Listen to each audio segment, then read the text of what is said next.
Welcome to this episode of the Kimchi Kids. We are excited to bring to you a very brilliant guest of ours. You started out as a music composer, an electronic music producer.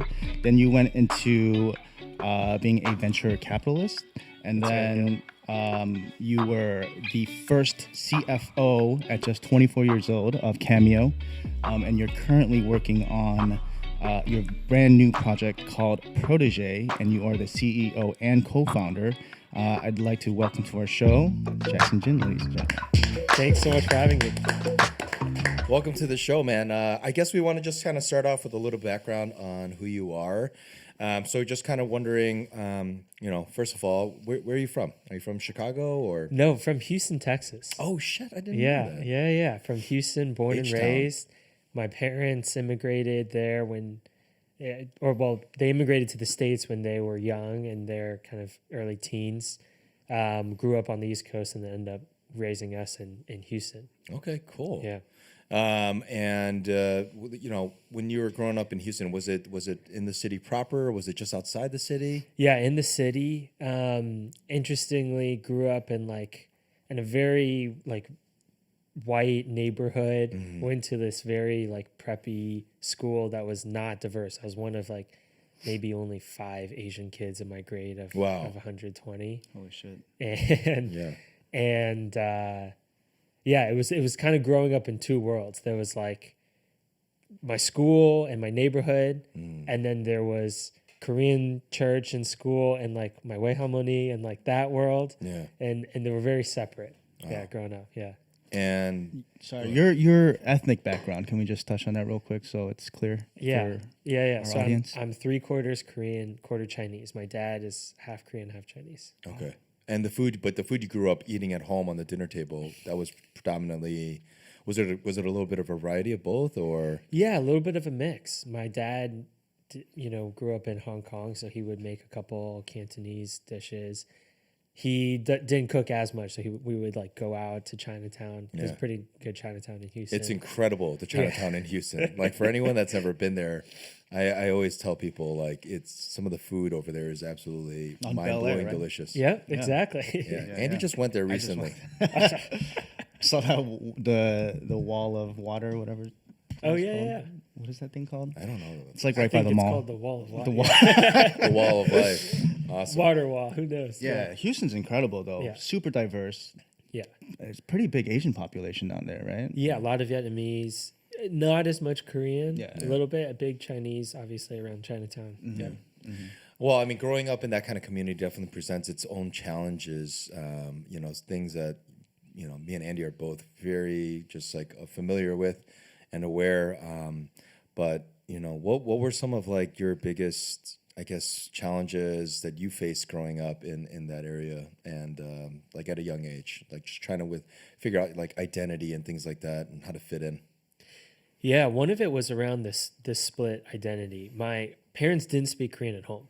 Oh. My dad, because he grew up in Hong Kong, spoke some Cantonese, came when he was actually much younger than my mom. And actually doesn't have great Cantonese. So my parents spoke English.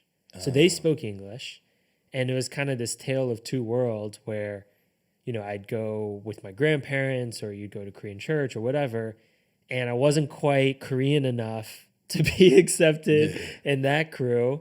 Because I ate the food and spoke a word here or there, but didn't speak well. Mm-hmm. And then on the other hand, I went to this extremely white prep school. Yeah. Where it was all these oil barons kids and a lot of doctors kids, things like that. But I wasn't I didn't necessarily fit in there either. So it's kind of this tale of two worlds. So I wasn't Korean enough, or I wasn't American enough for the other side. Yeah. Did you what was some of your inspirations as a young kid that led you into music at such an early age? So the story of how I got into music was funny. I was always into fads, toys. Mm-hmm. I would be into some like a yo-yoing or magic tricks or whatever, and it would only last for a couple months. So my parents, my family kind of started to form this narrative about Jackson. It's like, well, Jackson can, it's some fad. Like he can never stick with it for that long. So of course, when I wanted to learn electric guitar, my friend and I in 4th grade had this idea. We wanted to start a rock band, right? We didn't know what it meant. We just wanted to start a rock band. Yeah. So of course, when I asked for a guitar, they're like, guitar is much more expensive than a yo-yo. Like, we're not certain you're going to stick with this, right? So they made me prove it, and it was intense. They made me save up. I remember it was like, I had saved up $85. Yeah. And then my combined Christmas and birthday present, my birthday's right around Christmas, was they would pay the other half of the cheapest guitar at Costco. Yeah. So my combined birthday Christmas present was I got no other presents other than half a guitar, and then I had to use my savings to pay for the other half. Yeah. So it's like a good amount of commitment.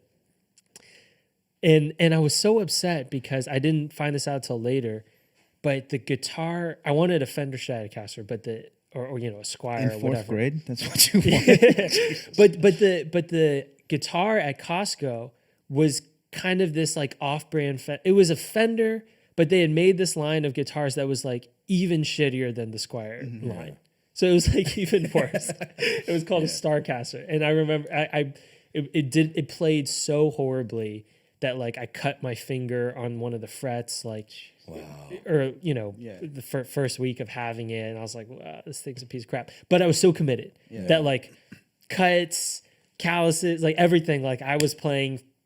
I was playing like an hour a day. That was the most I could play. And then by month 2, I was playing like 3-4 hours a day. Like I just as much as I could to prove them that this wasn't a fad. Yeah. And it was my first thing in my life where it wasn't a fad. Where I actually like put in so much time and effort that it became real. And, all I had was I was looking up guitar tabs on Ultimate Guitar, like, they kind of sketch out the notes. And then I was watching tutorials on YouTube. And between those two things, was playing a lot of rock music and got good. I was probably better. The best I ever was in my life was like in 8th grade. Yeah. Wow. What were some of your early music inspirations? Like, what were you listening to and playing to? I grew up on like super emo punk rock. Okay. So I was listening to Simple Plan, Blink-182, Good Charlotte, 30 Seconds to Mars, which I have a funny story there because I ended up meeting Jared Leto. So anyways, I grew up on all this emo punk music, and that's what I played on guitar. My friends and I would play Sum 41. It kind of got us into heavier stuff, and then we started playing Metallica, Avenged Sevenfold, things like that. Yeah. So you grew up. So music was your first love, and how did you end up at Notre Dame? Because this is what kind of brought you closer to Chicago, right? Right. Exactly. So I didn't have any connections in the industry, music industry, right?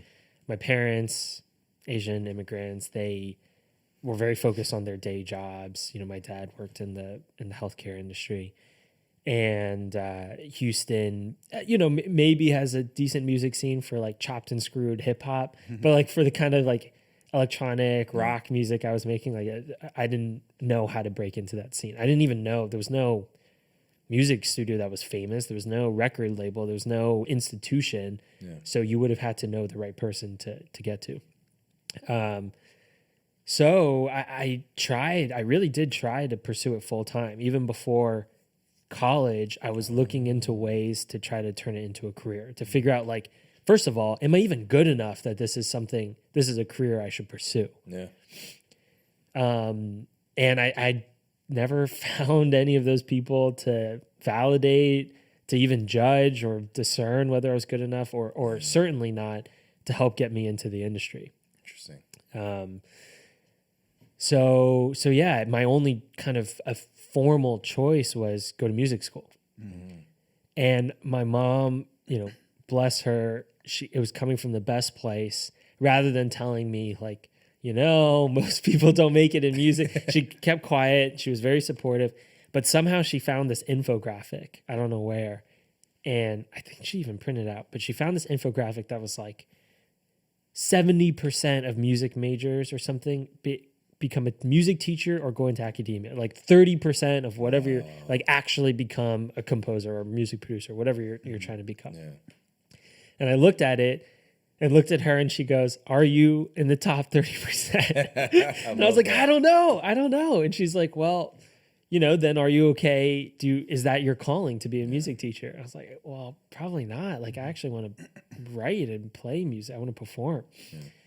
So she kind of, gave me that, whatever you want to call it, reality check, whatever. I love that though. Yeah. I mean, it's super practical, right? Yeah, It's like my parents they're like, no, you can't, doctor, lawyer. That's what you do, Well, no. They were definitely pushing me towards that. Yeah. They're like, if you're gonna do music, maybe get a doctorate. Then I can still tell my friends that my son's a doctor. But I love that. Like she actually did her research and was like, okay, 70% fail. No, it's not you're failure. Not failing. It's like, but it's just reality. Do you want to become a music teacher? Yeah. Like what side do you want to fall into? Right. The performance or the academia? Yeah. So anyways, my brother went to Notre Dame, and that I applied to a bunch of music schools, but that was the quote unquote like normal school, or non-music school that I applied to. It's a great school, so it was obviously kind of a reach, but those were the two paths. It was like, do you have conviction on this music path, or do you have conviction on this other side? If we were back at what are you, like 15 years old and you're 14 years old, and let's say we could go back to time, like what would have been the music school of choice? Just curious, like if it was like no pressure of the career and like just I want to do this and I wanted to pursue it. What was Berklee College of Music in Boston, easy. That was Disney World. Obvious choice. Yeah, we went on a college tour there, and it was Disney World. Yeah. Interesting. Yeah, they have everything. I've never even heard of that. All the funding, everything they need. It's like the premier one right now. There's amazing like TikTok videos now, like all these kids that go to Berklee, they're just like, this is a day in the life of Berklee. And it's like someone walking between the dorms, and in each dorm you can open up a door and there's like 5 people shredding. You close the door and it's like you go to the next one, that one's bluegrass. You go to the next one, that one they're making pop music. Like I know a lot of people there. Most successful people I know went there but then left. Interesting. I had a boss that went there for 2 years and left. A lot of really other successful musicians went there and left.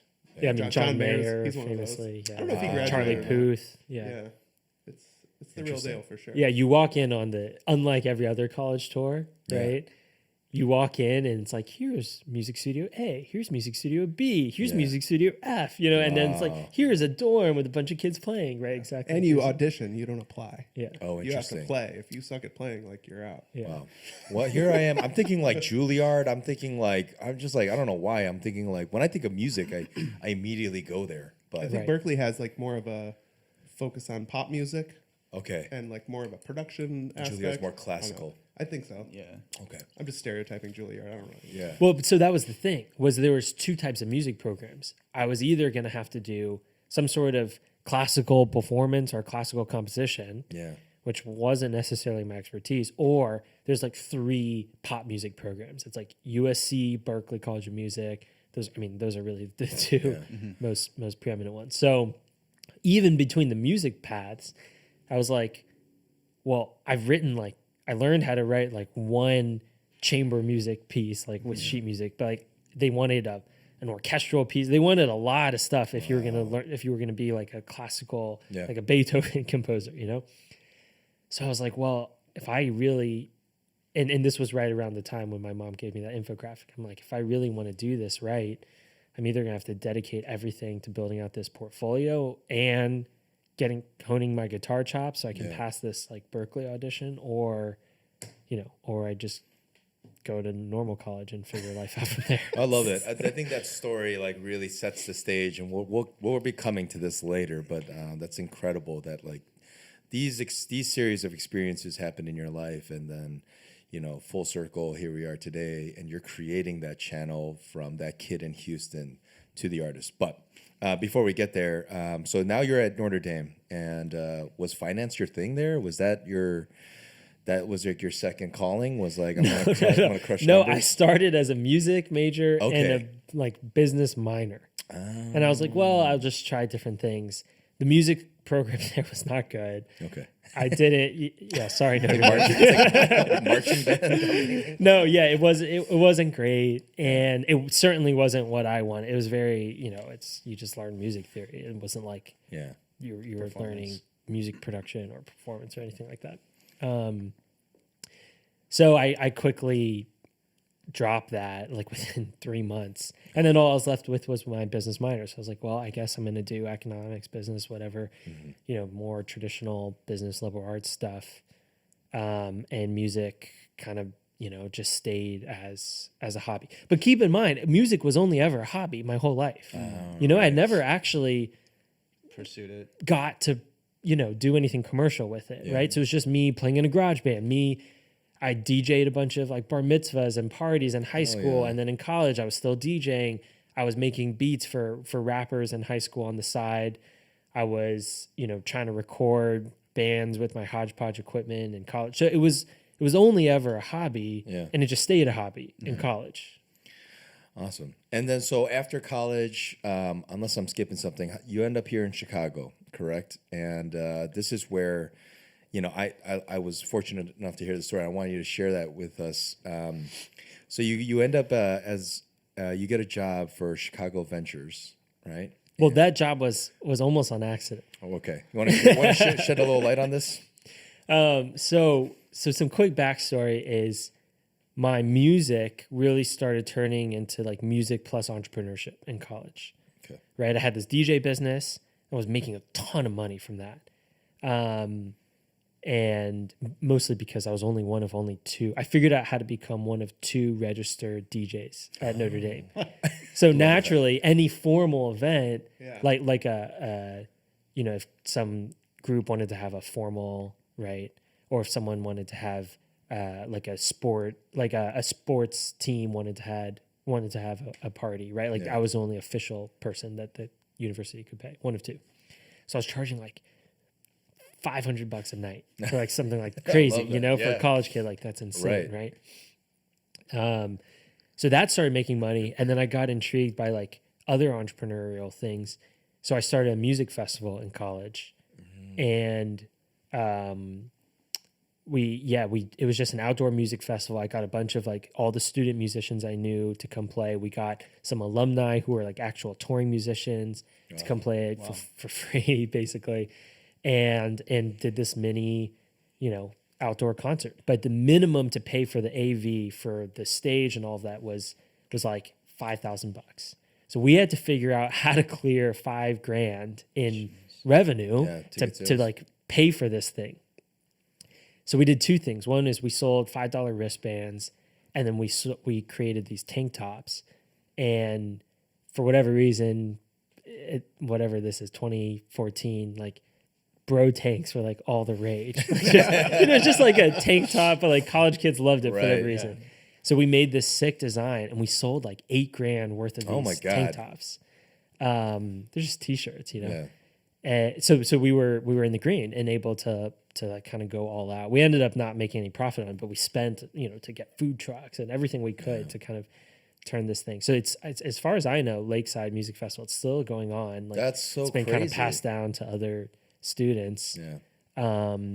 But yeah, those two things got like music. I was able to like, even though I wasn't, I was one of the acts playing, but that wasn't the main thing. It was more like, it was fun to bring a bunch of musicians together.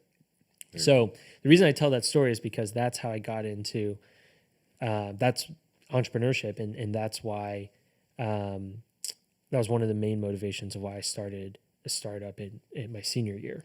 So I started this company. It was a terrible idea. It's called Float Tickets. And the concept was, if you have really busy people, right?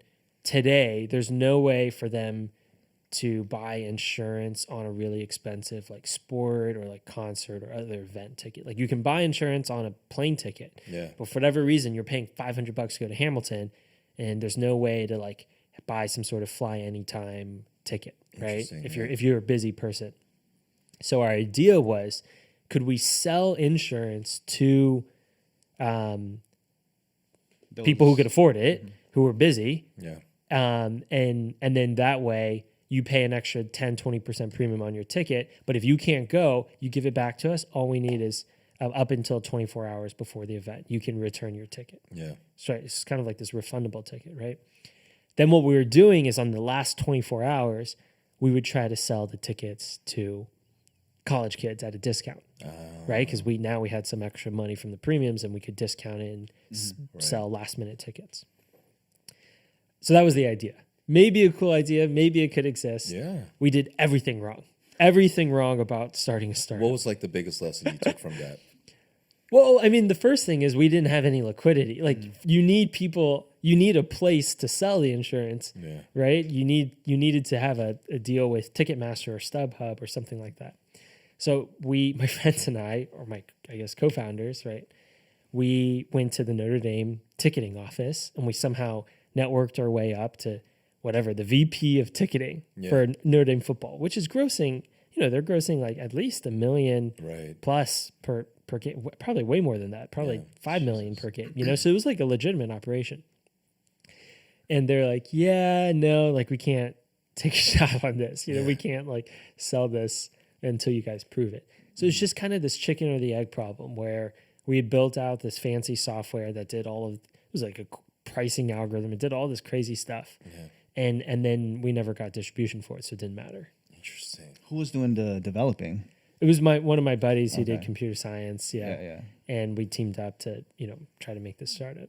Someone out there is going to finally take that idea. I know. I hope Just so. gave away I a hope so. $1 billion idea. Hopefully somebody's listening to us. Awesome. So now you got your foot in entrepreneurship, and now you've got a taste for it, and now you're out for blood. Like, so you make a decision to come to Chicago. Why is that? So this startup, Float Tickets, was how I ended up in Chicago. I was trying to raise money for this company, like $10K, like little checks, right? Just something so that we could afford to hire a second developer and like pay for some of our server costs, things like that. So we were talking to as many venture funds as we could, and most of them were like, "You're too small." And for some reason, when I reached out to an alum that I knew at Chicago Ventures, he responded. His name's Peter Chrisman. He was like, "Yeah, like come talk to us. Like this is a cool idea." Yeah. So I remember I had to skip class on a Wednesday. This was senior year. Take the South Shore train. Come over. I put on a suit, which you really aren't even supposed to wear, like in tech entrepreneurship. So I put on a suit. I come on the South Shore line, and I show up with a stack of pitch decks I printed out at Kinko's. And for some reason, like the whole partnership was there. Like all of the partners at this venture fund, like a legitimate fund, were like interested and curious. And so I pitched the startup, and they're like, "Oh yeah, sorry, full disclosure, like we're not that interested in the startup, but do you want to interview to work here? We're actually looking for a junior person to be an analyst. Do you want to interview for it?" Yeah. And well, I didn't know that because the job posting was for like a post MBA associate. So I'm like, well, I'm not an MBA. And they're like, well, we have one slot. Do you want to interview alongside the MBAs and interview for this role? So I'm like, I guess, sure. Yeah. So crazy. I thought I was going in there to pitch, and then they informed me that my startup was not going to make it, but that But you will. Yeah, maybe, yeah. But that they liked me and we got along. So that was a very serendipitous thing that happened last minute, and is how I got the job at Chicago Ventures. All right. That's insane. So incredible story. And then let's jump to this one night. So you just get started there, and just to paint everybody a picture, you're a young man, and How old are you at this time? Yeah. However old you are 22, when you graduate. senior? Yeah, 22. Yeah. So I'm like this is the week after graduating. Right. And then so you're in the merchandise mart. You're working late into the night, and you find yourself in a little bit of a predicament. And you're locked in the merchandise mart. Yeah. So on the 12th floor of the merchandise mart, It's a maze. For those who don't know, it's like when it was built, I think it was the largest building in the world, maybe after the Pentagon, something like that. So it's this massive building. And the elevator bay closes at like pretty early, at like 7:30 or 8. Yeah. So here I am on my first week trying to prove myself by staying late at Chicago Ventures. I'm like, they gave me this shot. Yeah. I'm not even an MBA, so I got to prove myself. Surely they'll appreciate all the extra effort. Try to leave at 9. Elevator button isn't working. Right. Exit stairwell says emergency only. So I'm like, all right, I'm either have a risk of setting off the emergency alarm, or I'm just stuck here, I guess. I don't know.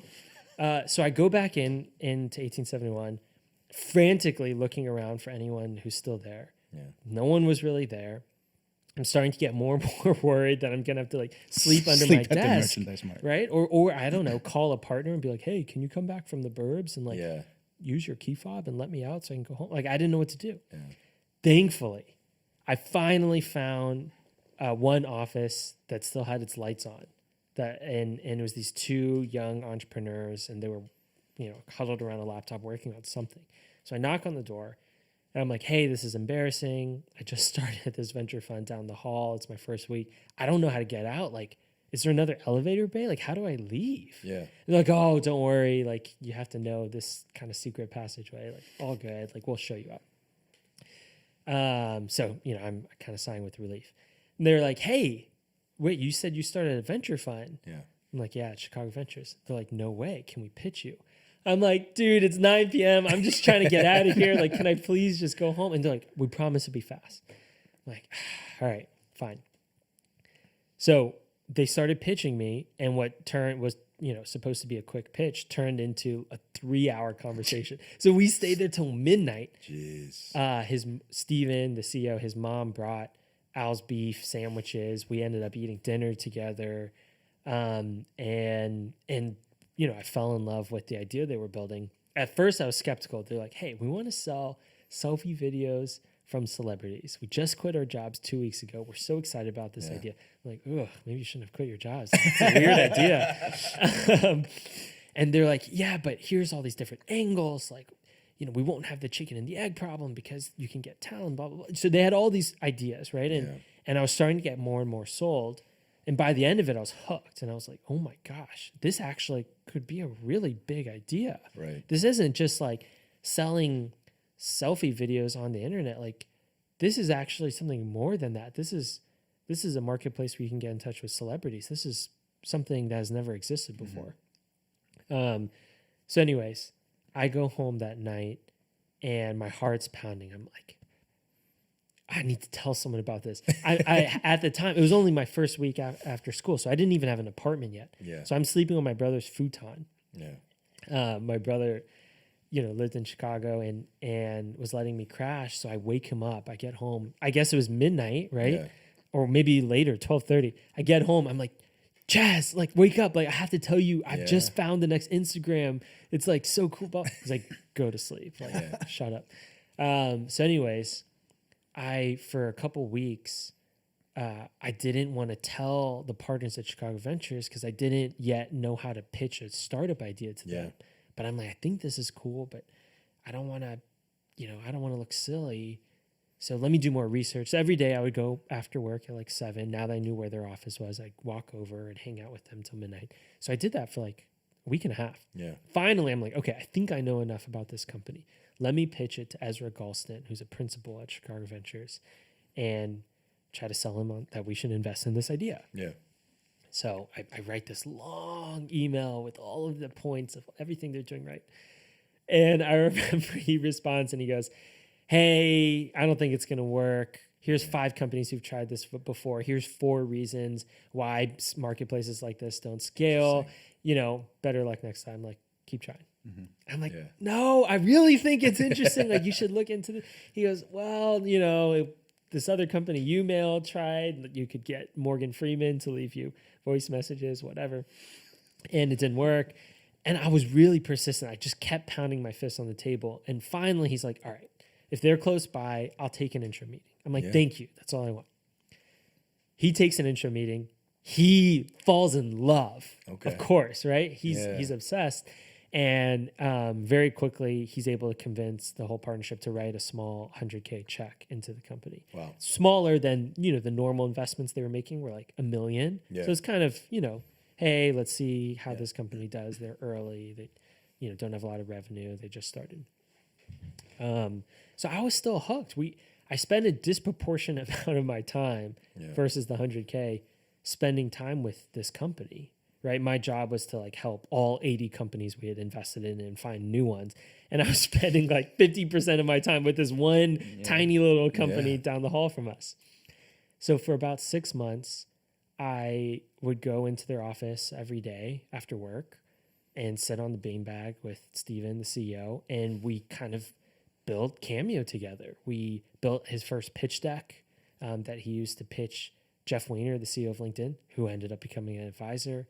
We made the first pitch deck for, their seed round. We made the first financial model together. We just jammed on all this stuff that all these newly acquired skills that I had picked up like the week before, right? Like I'd learned something at Chicago Ventures.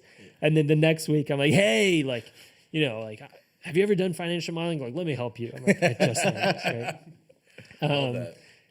So it was one of those hustle and just try to work your ass off. Yeah. And it worked. 6 months later, he's like, you've actually done a lot of work for us and provided value. Yeah. This has been amazing.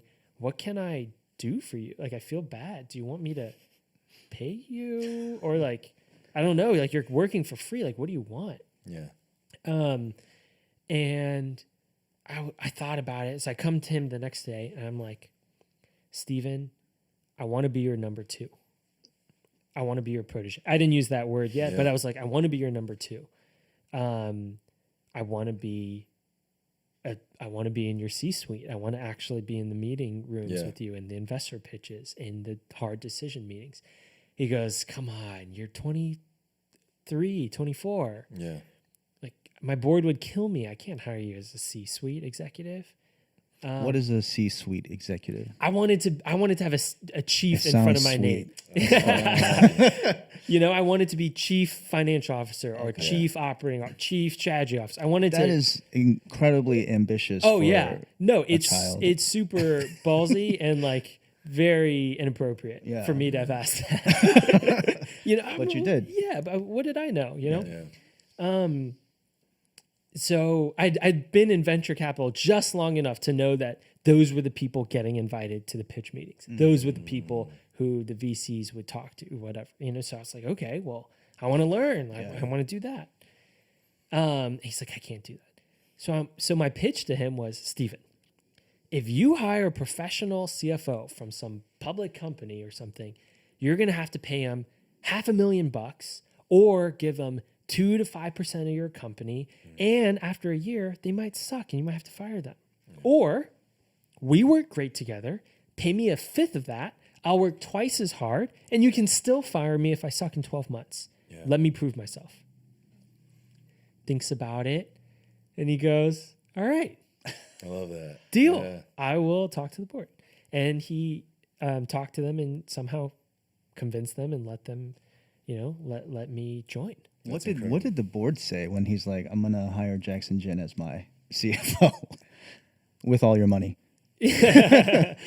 I'm sure they were like, he's young, whatever. Yeah. But he took a shot on me and he gave me that opportunity.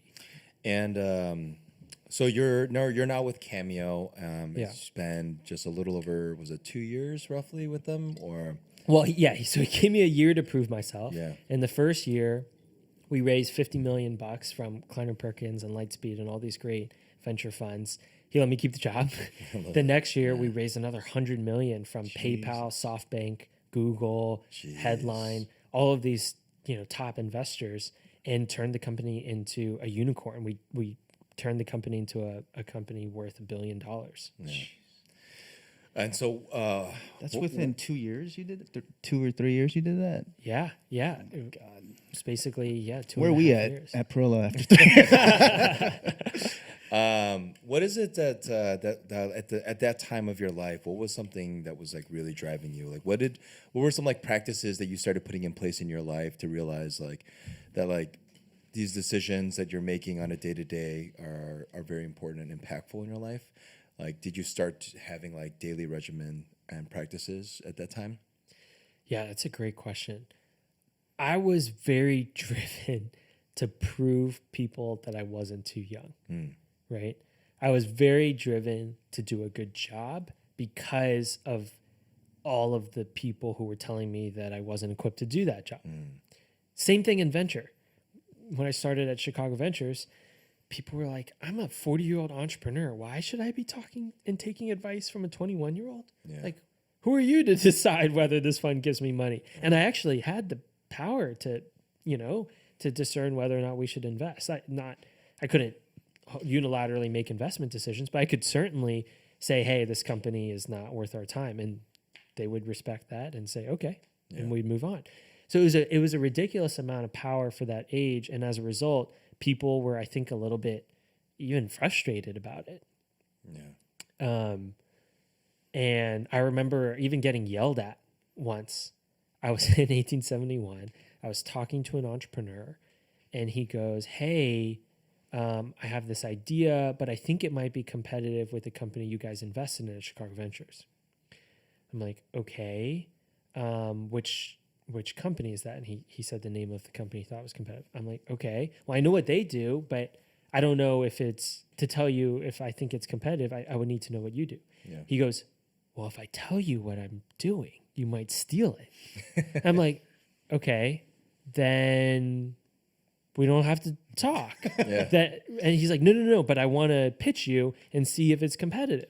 Yeah. I'm like, this is, come on, man. If you're going to tell me this, if you're going to tell me, this thing, then I can tell you if it's competitive. So he tells me the idea and I say, okay, yeah, I do think that's competitive. He goes, then why did I just tell you? What the frick, man? Like, he started cursing at me. God. He's like, that's ridiculous. You just tricked me into telling me your idea. Or into telling you my idea. And I was like, he's like, who are you? You're some young kid. Like, do you even work there? Like, what's going on? Like, he got really mad because I was young, because he thought I didn't know what I was talking about. He thought I just stole his idea. I was like, dude, like, I'm sorry. I don't really know what's going on. I'm going to walk away now. Yeah. So anyways, I was tired of that like, I had all these people who were just frustrated because of my age. Yeah. That wasn't why he was frustrated. He was frustrated because he thought someone was stealing his idea. But he was like, just blaming it on my age. I joined Cameo. I'm this young kid, and I'm managing people, and some people are even directly reporting to me who are way older than me, like 30, 35, 40. And they're like, why should I listen to you? You know? So anyways, it was tough. I remember when I joined, I heard through the grapevine that some employee had told another employee. And then I heard it then from an employee who I was closer friends with. This was in my first month at Cameo. I heard that someone was like, that kid Jackson, I can't believe they hired him at this age. He makes my blood boil. Just the fact that he's here makes my blood boil. Yeah. And I'm like, ugh, like, I've never met this person. Like, the fact that I'm already making enemies because of my age is brutal. Yeah. So it lit a fire under me to work as hard as I could. I love that. I would imagine that at such a young age, when you achieve the level of success that you guys achieved over there at Cameo, I remember at one point it was probably like just the talking point of any conversation. And like having that kind of success at such a young age, were you at least worried at all? Like, was there a little apprehension about what was happening? Did you have any fears of like, wow, I'm part of something so successful here now. Is it going to last? What's the next move? Were you thinking about these things at that time, or were you just kind of in the moment, and present with what was happening? Dude, every second. Every second when you're running a startup, any startup, really, until probably even after a startup goes public, but certainly until a startup goes public or gets acquired, you're constantly wondering, is this going to work? Yeah. Right? Like, there's always things that are on fire. Yeah. fundamentally your startup. You were like, hey, you did that in 2 years? Yeah, guess what? That means like our accounting wasn't all properly set up. That means like our HR wasn't all set up. That means, you know, we were still cobbling together old legal documents that we downloaded for free online. And then later, like when, you know, someone's like, hey, let me investigate this contract. You're like, oh shit. Like it's not even that robust. Like a lawyer didn't make that. I downloaded that from freelegaldocs.com, you know? Love that. And so there's just a lot of stuff like that. You're constantly thinking about what, you know, all the things that are going wrong. So when did Protégé start like popping into your head? What was this idea that you're like, you know what, I've got the next move here? And was this something that I mean, obviously hearing your story earlier, you know, and you know, being raised in Houston and like not having that connection point. Is this something that's always been there, or is this finally you were like doing Cameo and you're like, okay, now I got it? So I left Cameo a year ago, and what gave me the idea for Protégé was a couple things, right? One was this idea of creating access for people who don't have connections.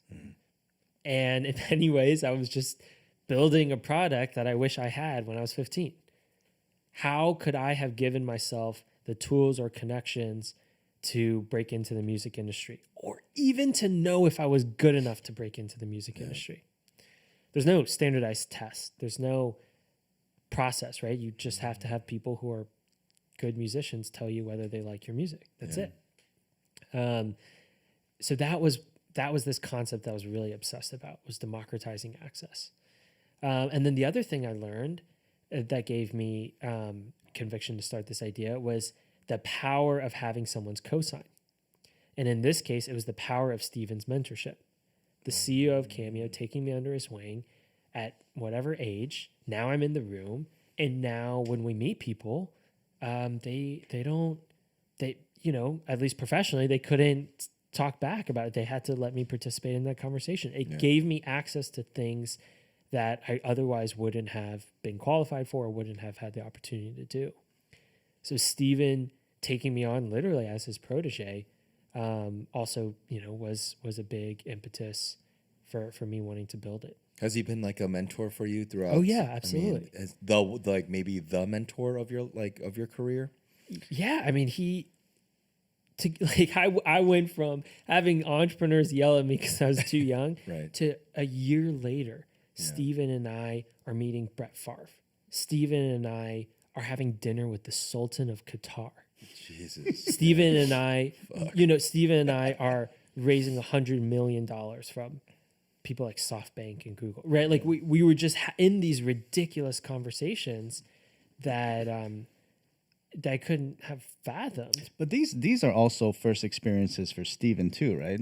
It's not like he was talking to Google before. Whatnot, Like, so. in many ways, this was new for him, but it was because of his mentorship and willingness to take a bet on me that I was in that room. Yeah, absolutely. Yeah, you definitely need people like that. I know for both of us too, like we stayed and followed our mentors for a very, very long time, like with you with Steve, a different Steve. And I had my chef as well. And yeah, those mentorships, man, they're priceless, right? Yeah, they set you up for it. Like I still talk to my chef, man, like not as often as I want to, but yeah, definitely. I'm trying to take Steven to Perla on Thursday. Oh, nice, yeah. man. Has he been? Meet him. I don't think so. Yeah. That's cool. Oh yeah. So you recently took a huge step here in Protégé. Yeah. I've been trying my best to keep my mouth shut, you know, ever since like you shared this idea with me. I just think it's such an incredible idea. Because I think it's like you see it through and through again, even on our show when we have these people on our podcasts. The idea of mentorship and the value of it is such an important thing, and what you're doing is like you really are like creating that mentorship for people that otherwise would never have access to these like leading experts and people that have really done it. And I think that it's going to not just make like a ripple, but this is going to be a huge game changer in the world. I think that I don't think people even understand and realize it, you know, and maybe through this process, there is this side of business, right, that is very intriguing to me. It's like this whole startup thing and like the seed money, right? So you just raised $8.5 million. when I think about that number, it's like, holy fuck, that's a lot of money. Like, what is that process like? And for somebody like on the very like basic level, how does that even like begin? Yeah, you have an idea. You oftentimes have built it into a product, and many times have even gotten people to use it. And then you go out and raise money from venture capital funds, sometimes from angel investors as well. You pitch them on the idea, and they're buying into the potential future success of what you're doing. So they're not saying, hey, pay me back with 10% interest next year. They're saying, hey, if in the slim chance this becomes $1 billion company, I want to buy 10%. That's why you see on Shark Tank, they're always like, hey, I'll give you 100K for 10% of your company. And they're like, no, I'll give you 8%, and then they have that little whatever rigmarole. That's literally what investors are actually doing. Yeah. You're arguing over what percent of the company are they going to buy. They're not expecting to get paid in the next year or even next 5 years. Yeah. But if the company gets sold in 10 years, and if it gets sold for $1 billion and they own 10%, they just turn whatever they invested, maybe 100K, into potentially 100 million, right? If they own 10%. So many times it fails, very often fails. But in the 1 or 2 cases when it works, you just turn $1 million into 100 million, right? Yeah. So with Protégé, that big idea that we were pitching is very simply that you can get your talent in front of anyone in the world. Yeah. You can send a 60-second video of your talent to the best experts in each industry for a chance to become their protege. So the other side is how in the hell did you get all these people to sign on to this? Yeah, because literally you have some of the biggest names already signed up. DJ Khaled, Jason Alexander, Scooter Braun. I mean, so you've already signed on a bunch of these experts. Yeah. How are you convincing them? Yeah. So the problem that we're trying to solve is that people, no matter how talented you are, it is very difficult and oftentimes near impossible to get your talent in front of the right person. Mm-hmm. And it's an issue. If you don't move to LA, you likely won't run into those people on the street. Yeah. Forget LA. If you don't live in the US, you're almost guaranteed to never run into these music execs or these artists or producers or people who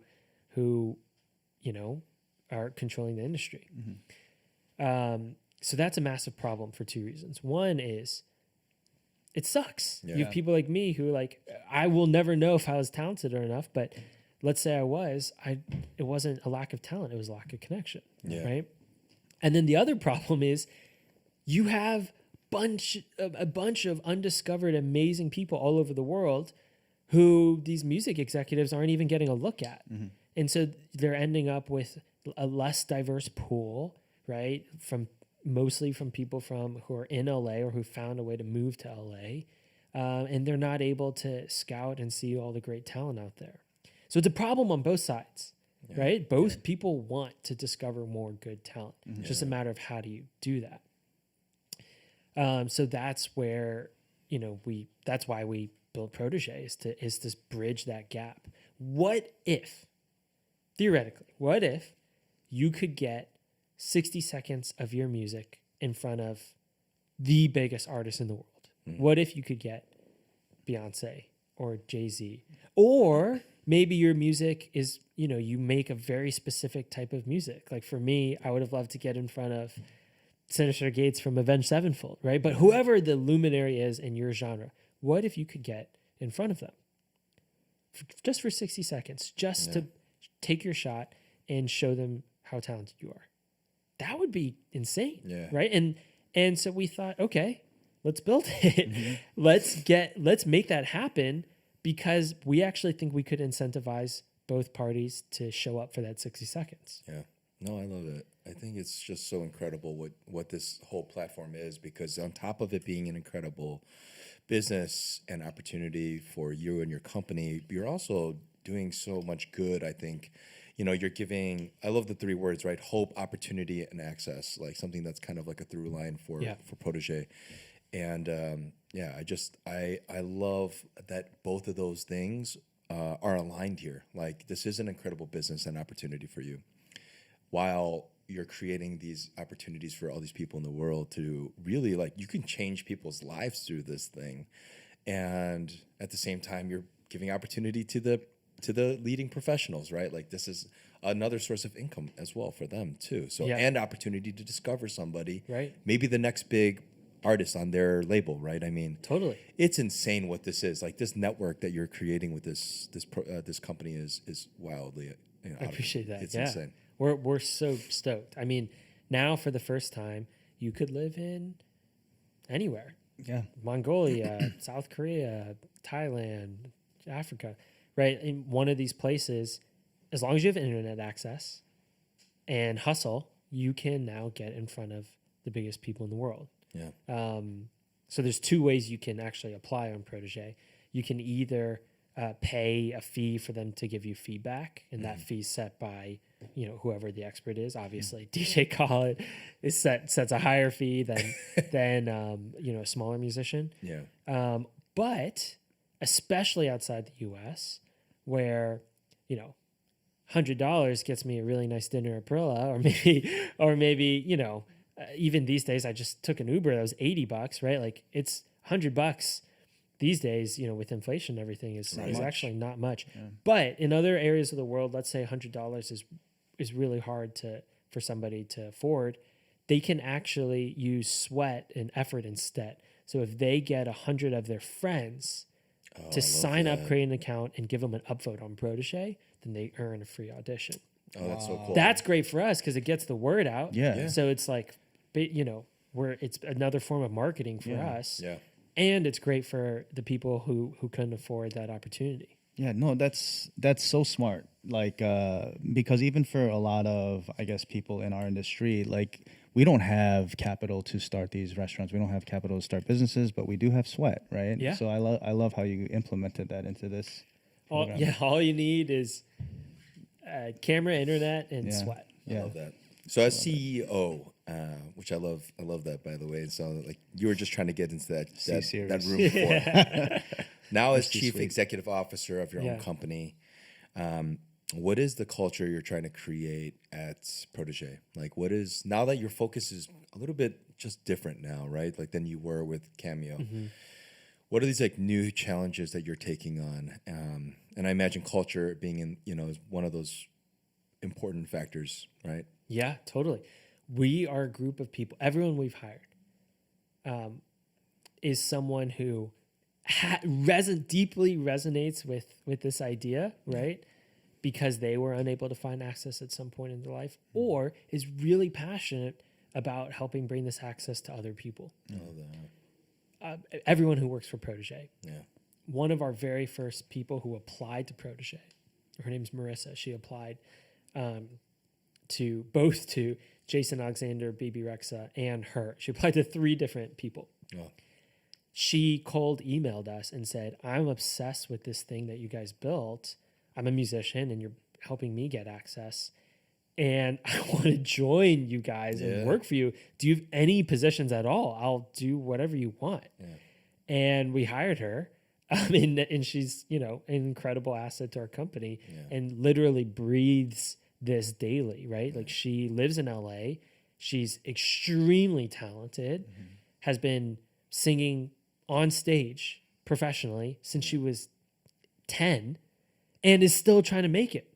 Yeah. Like, literally, her and her brother would play at bars and play clubs and get gigs, and they even went on tour.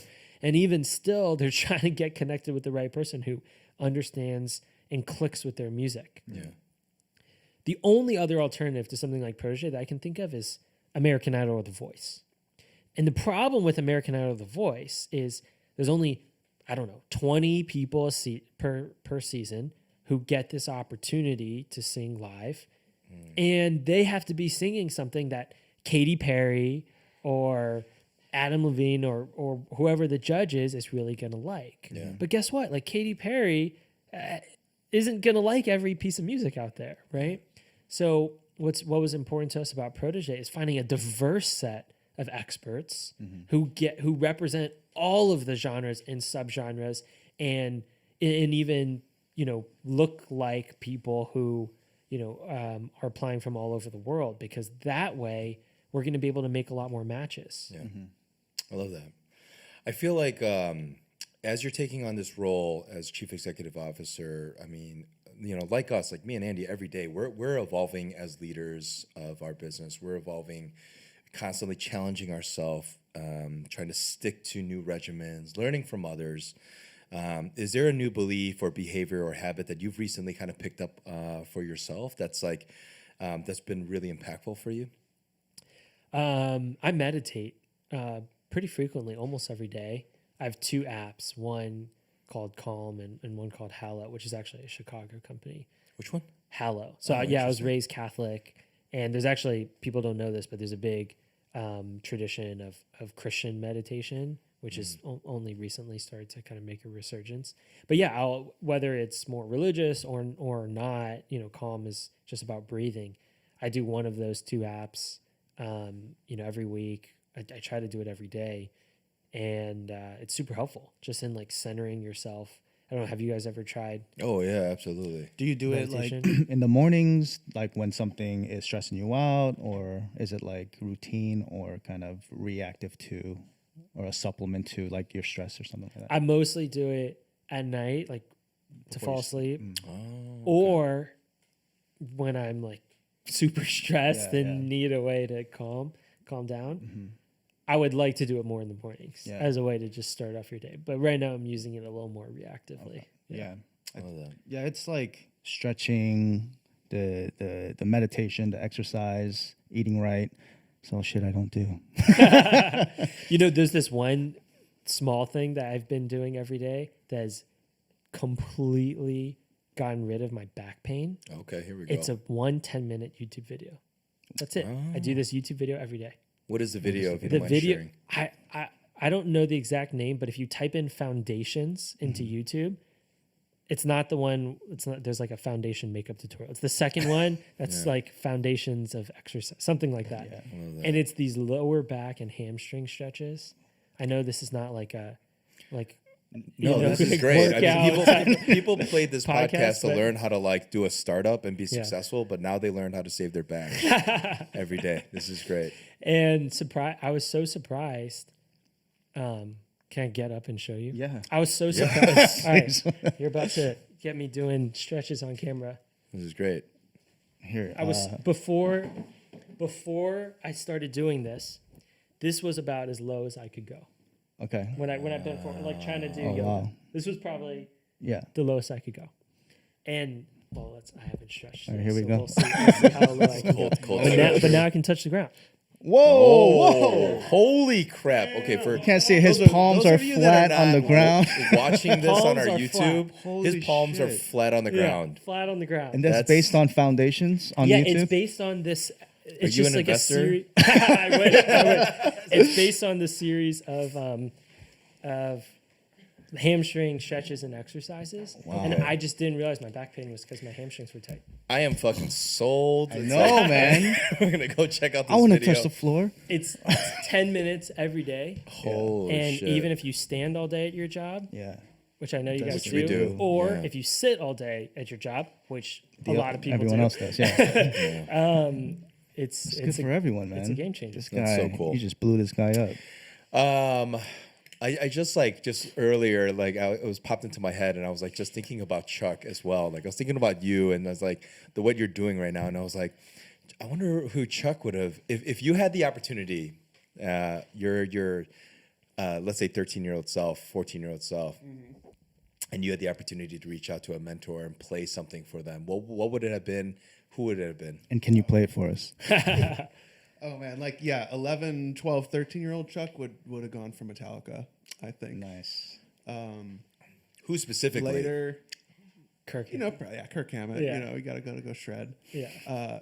At some point, probably a little bit later, as I started to get into like recording and doing that sort of stuff, I think I was more like Rick Rubin, and I think I would still Rick Rubin. I would still text Rick. For Rubin. me, it's I would Timbaland. still take him.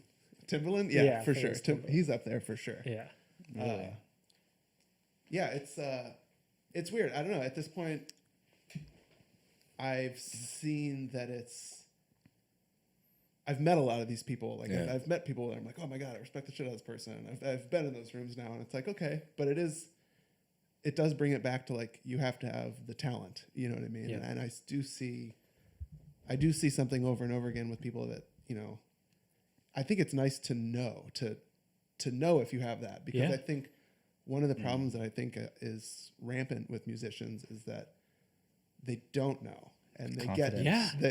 well, it's like confidence, but it's like they get feedback from their parents and their friends. Yeah. Like, and you form unrealistic. and everyone tells them they're good. Charlie, And you're I great. meet some of these people now, and they're like, yeah, like they're hyped up and they're super confident. And then I hear it, and I'm kind of like, yeah, this kind of blows, or it's just like derivative, or it's this or that. And I think just like getting honest feedback is crucial, and that's like, you know, the one music connection that we had was that my mom's friend, who was their old neighbor, worked in advertising. So that's what got me into like a music studio. I was going to college for sound engineering, and that's what that was the most Rick Rubin adjacent space I could get to. You know what I mean? It was like a jingle house basically. But in that time I got real feedback, because, you know, the way those kind of places work is there's 5 producers. And I was like the 6th guy who was like, well, let me try to write something for this, you know. And every job we'd give them 12 ideas, and they would pick one, or they'd pick none of them, and we'd give them another 12 ideas, and that was kind of the process. But I got real feedback on all that stuff, because there would be a blind tasting. The clients would come over, you know, I'm the guy serving the cheese plates and stuff like that, and I'm just kind of hanging out in the background listening, and I would hear someone just V7, like, oh, rock out. That's, you know, just like totally clowning on my track or something like that. But I'd be like, okay, well, I'm going to change this. Or I know that these people who are in that position of power are reacting to this and not my thing. Or when they do react to my thing, I actually found out, because it wasn't just a song on my hard drive. And I would make money. They would go on to a national commercial. I'd be like, oh, okay, like there was some success there. Let me focus towards that or whatever. But I do think like that is the miracle of like real feedback, and also just not, you know, I think the other version of it that exists now is like, you know, TikTok or social media or something like that. But you're kind of throwing it to the whim of the algorithm. And you're kind of like, if the algorithm picks up and all these other people pick up, then maybe like Atlantic Records would be like, oh, I should check this out. Right. You know? Yeah. And the other problem is they're musicians. They're not marketers. Like just because you're good at, you know, music doesn't mean you have to be good at marketing, right? But you have to be successful on social media. Yeah, no, it's a totally different skill, and it's necessary at this point. And I think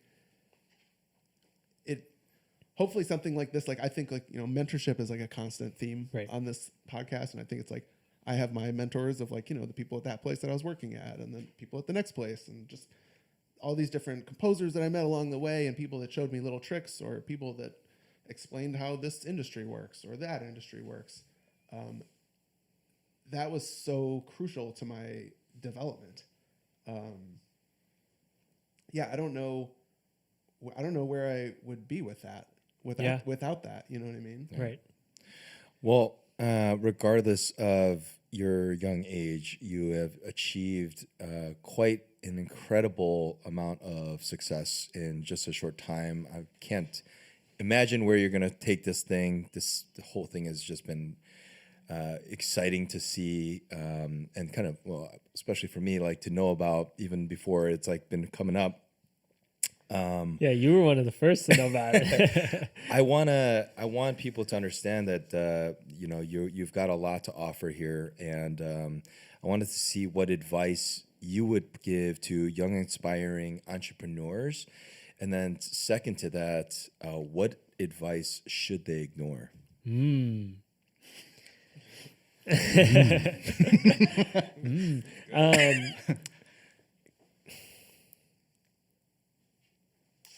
Okay, this is the first thing that came to mind. Okay. And then I'll have a more unique one. All right.